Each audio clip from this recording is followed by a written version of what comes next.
جس کو اللہ کا ڈر نہیں ہے اس کے لیے میرے آقا نے فیصلے کیے ہوئے ہیں.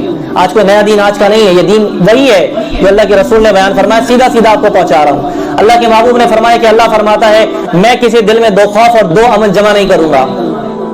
لا اجمع خوفین ولا امنین, میں خدا نے فرمایا, حدیث قدسی ہے کہ اللہ فرماتا ہے 2 خوف اور 2 امن جمع ہی نہیں کروں گا میں.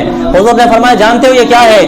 جو دل خدا کے خوف سے یہاں ڈرتا رہا, قیامت کا خوف اس دل میں نہیں ہوگا, اللہ اس دن اس کو سکون دے دے گا.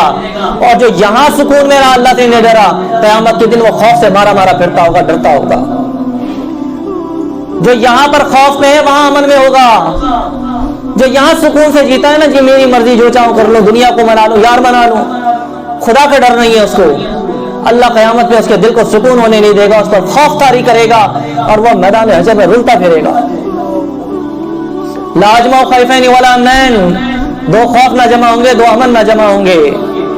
یہاں جینا ہے خوف والی زندگی, یہاں اللہ سے ڈر کے جینا ہے کہ کیا کرنا ہے اور کیا نہیں کرنا ہے.